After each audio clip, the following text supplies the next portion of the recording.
since this is Torah 101, we're going to look at the Torah, see what it tells us to do and how to live our lives. So, let no one be found among you who makes his son or his daughter pass through the fire, or one who practices divination or a user of magic, or one who interprets omens, or a sorcerer, or one who conjures spells, or a medium, or a spiritualist, or one who calls up the dead. For whoever does these things is an abomination to Yahweh, and because of these abominations, Yahweh your Elohim drives them out from before you. if you want to Deuteronomy read that, 10 through 12. if you want to read that next one, then I'll get the last two on the slide. Do not eat meat with the blood. Do not practice divination or magic. Leviticus 19:26. That's pretty straightforward. I mean, it's pretty. Yes. This is why this is Torah 101. I mean, even the kid can understand it. So, Exodus 22:18. Do not allow a practitioner or practicer of witchcraft to live. Now, that's pretty stout words. Right. And then in Leviticus 20:26 or 27, and you shall be set apart to me, for I, Yahweh, am set apart and have separated you from the peoples to be mine, and a woman or a man or woman in whom there is a medium or who is a spiritist shall certainly be put to death. They are to stone them with stones. Their blood is upon them. So the important question I have here on the end of the slide is, after reading these verses from the Torah, does Yahweh like any form of witchcraft? Not at all. And if anybody says yes, we need to have a serious talk. So media everywhere. So our society is overly saturated with media. I do want to say one thing. Yes, sir. Have you ever looked at that word media? You know what the plural form of media is? Or medium. The singular? There you go. So yep. The Bible talks about it right there, medium. And it is a television channel. Yep. And it's literally, what is a medium? A medium is something else that's speaking. Okay, so the serpent in the garden was a medium for Satan. Satan used that serpent as a medium. Now, that's exactly what happens with all this media. These actors, they're just paid to say lines. Whatever the script says, that's what they're going to say because they're paid to do it. So literally, the media is a medium for whoever wrote the script, and these puppets just get on there and they say what they're told to say. They are literally a medium. Oh, we're gonna look at what? We're gonna look at Disney first. Oh no, Matt didn't go there. Yes, he did. So I would be remiss if I didn't mention the symbology hidden in this, and of course I'm rocking the Uncommon Ground shirt. Westplays.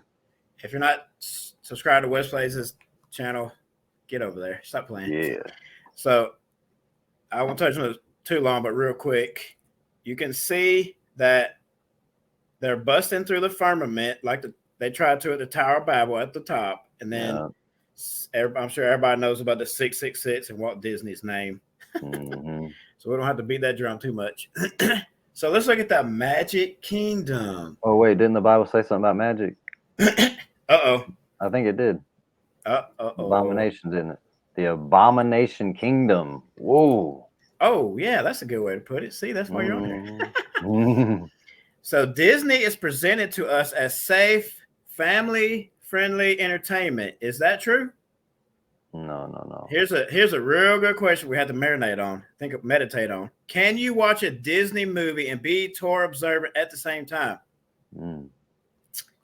It's a good question. We should always think when we're on our day-to-day life, is what I'm doing helping me to be more righteous or Torah observant or not? So let's see about the Abomination Kingdom, as Mikey called it. So I could spend probably, a couple of hours just talking about the subliminal messages in Disney movies, but I'm not going to touch them. We're going to focus on the witchcraft in the movies. But just know that if you allow your kids to watch them or you watch them with your kids, everyone watching them is being programmed on a subliminal level when watching Disney movies. There's no getting around that. So let's look at the classics. I know you grew up watching these too, just like me. How old are you, Mikey? 38, bro. Yeah, you're my age, so. The clamshell VHSs. Yep, we had a VHS player too growing up. So you'll be familiar with all these classics. I'm sure you watched them just like me and my sister did. So Yeah. Snow White. So here's a quote from the evil queen that is a witch in Snow White. Quote, slave in the magic mirror, come from the farthest space. Through wind and darkness I summon thee. Speak, let me see thy face. So we got a witch speaking in Snow White. What about Mm, Cinderella? She's so innocent. She's dressed like a princess. But in the original Cinderella, in the opening scene, here's what comes across the screen. Like magic, it's here again. One of the most mm, enchanting motion pictures ever made. wow. And it's obvious that Aladdin is filled with all kind of witchcraft because he had a genie Yeah. with wishes and all kind of stuff. A magic carpet. Let's go on a magic carpet ride. So Aladdin is a thief who rides on a magic carpet. He convinces Jasmine to go against her parents to fall in love with him instead of marrying the prince. So this movie teaches disobedience to parents. And like I said, Aladdin has a genie and wishes. Hey, we could go back on that one for a little bit for a All second. right. What you got? So, a lot of people might try to defend this like, well, it was the bad guy was a witch, but and I'm not positive. Snow White, who was the witch in Snow White? Was that Maleficent or is that Sleeping Beauty? That might be Sleeping Beauty. No, it's the Mirror Mirror. So, Yeah. so like, yeah, maybe she was the bad guy in the movie, but now they're coming out with all these other movies, Maleficent and all this, where they're giving you a sympathy for the devil story. Yep. Oh, she was like that because she was abused and her mama didn't love her and all this stuff. And that's all it is. It's sympathy for the devil. Cinderella, um, the the way she was helped was by a fairy godmother. A fairy is nothing more than a witch. I mean, it's just like it's just like saying the word magic or enchanting instead of witchcraft. It's just another label. Yep. So the fairy that could do all these spells and make a pumpkin turn into a chariot and all that. And then Aladdin, a genie is what is known as a jinn. And a jinn is kind of a generic term for like angels. They can be good or bad. Most of the time, they're known for being the bad angels, though, the fallen angels. People who study the Quran and stuff like that, like they're pretty aware of stuff. Like they say, we know aliens and ghosts and all that are jinn. They know they're evil angels. They're just a deception. Yep. And when you read Genesis, what did the serpent say would happen when they ate the fruit? What did the serpent tell Adam and They would Eve? have see. They would have sight. They would Like see. he would open their eyes, right? Yeah. So when you watch Aladdin, he's a thief and he steals an apple, which the Bible doesn't say it's an apple, but that's the symbology that we're familiar with. He Yep. steals an apple and then he takes the princess and he says, I can open your eyes. And he's saying he's going Wow. to take her to a whole new world where no one to tell us no or where to go. So he's going to open her eyes and take her to a place where there's no rules, no one to tell us no or where to go. Now, when you think about this in a revelation sense, you think about the symbology of the Bible prophecies. Jesus is the bridegroom, and he is the prince and the king, and he's coming for his bride. And we are in an arranged marriage. The Father wants us to marry Oh. Christ, but a thief wants to come and steal us away from marrying Christ. So Aladdin is the thief, literally. He's the thief that steals the bride from marrying the prince and becoming the princess. And so, when you think about it prophetically and biblically, all these storylines are Gnostic. He's the one that's saying, I can open your eyes and take you to a world with no rules, and I'm going to steal you away from marrying the prince. And of course, they paint the prince in this negative light because that's how propaganda works. Well said, sir. Couldn't say it better. Mm. So what about Ariel's? I always like to say Ariel. Oh, yeah. Ariel's contract in Little Mermaid. So in the story of Little Mermaid, there are spells. I mean, it's filled with witchcraft Mm-hmm. and spells and witches. So to become human, Ariel gives up her voice and signs an agreement or contract with the witch Ursula. And it reads as follows: I hereby grant unto Ursula, the witch of the sea, one voice for all eternity. So that Wow. kind of sounds like somebody selling their soul to the devil. So do. And then after the contract is signed, Ursula conjures up a spell magically. Ariel is Mm. turned into a human. I mean, Wow. so that's very telling. Yeah. So what about Pete and Mulan or Peter? Peter Peter Pan. Pan. So in the movie Peter Pan, he flies into Wendy's window at night, wanting her to go away with him to Never Never Land. You know, where there's no rules, do whatever they Yeah. want to.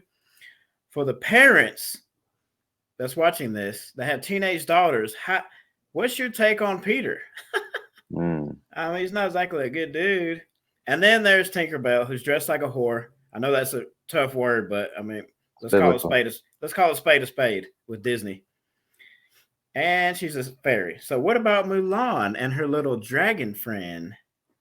Mulan's best friend is a dragon that lies to her and speaks to the dead, which is necromancy, and one of the sins mentioned that we read earlier in Deuteronomy 18:11. Yeah. Peter Pan.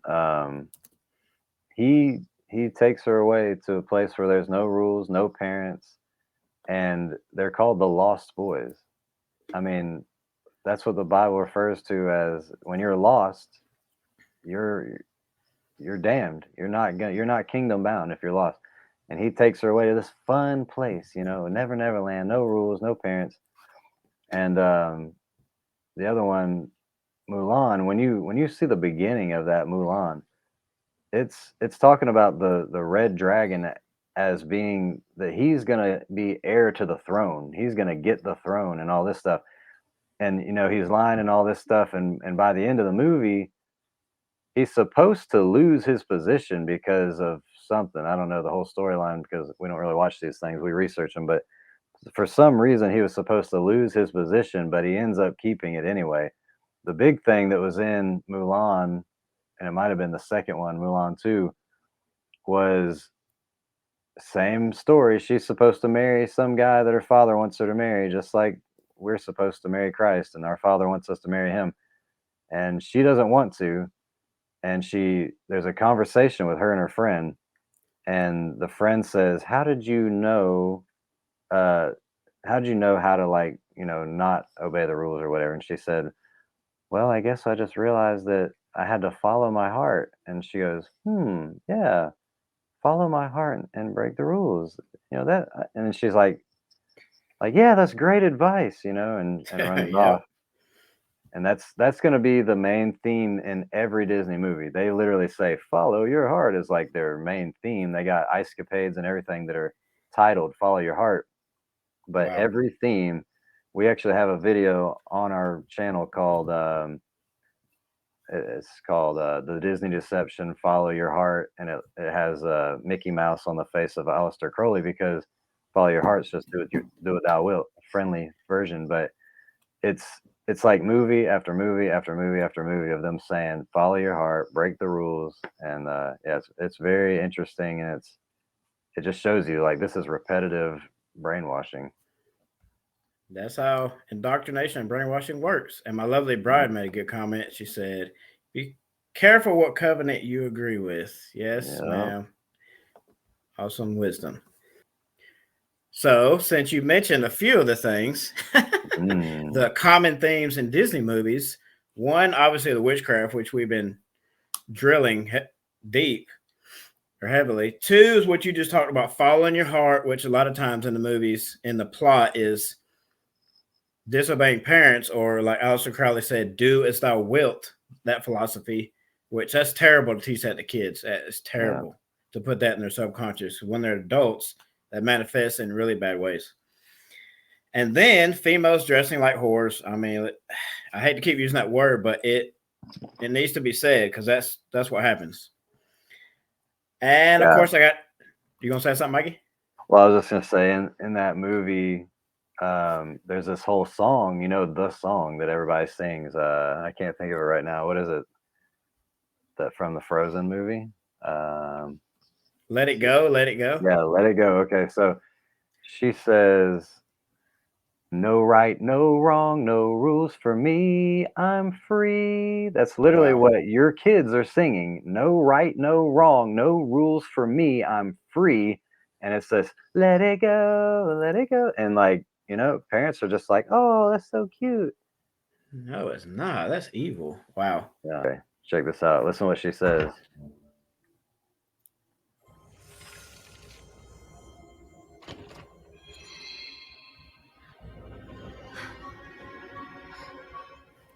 Air, fire, water, earth. Air, fire, water, earth. You know what that is? That's the elements of witchcraft. That's elemental witchcraft. Earth, air, fire, water. And you see that in so much stuff, man. Like that even goes back to the days of Captain Planet. Earth, wind, water, heart, all this stuff. And people, I think they're just not familiar. They're not educated that when you hear about the earth, air, fire, water, just watch the movie The Craft. They're sitting there in a circle chanting earth, air, fire, water, earth, air. It's elemental Yep. witchcraft. And they just put Yep. it blatantly in Frozen 2. They weren't even hiding it. Wow. I haven't seen Frozen, so I didn't know about that. So thank you for bringing that up. I haven't seen it either, but Y'all do people were research, asking so us. you know. Yeah, people were asking us to expose it, and I was like, "There's a song too that she sings something about the sirens." And if you look into what that is, it's the mythology of these women that sing these high pitched tones, and it seduces men and stuff. And this whole song she sings is about the sirens, and she's going ah, and all this stuff. It's really creepy, actually. Wow. Yeah, the more you research on these movies, the more evil stuff comes up that you find. No. It's so easy to find it. So, with that in mind, we should take Elsa's advice when it comes to watching Disney movies and let it go. All right.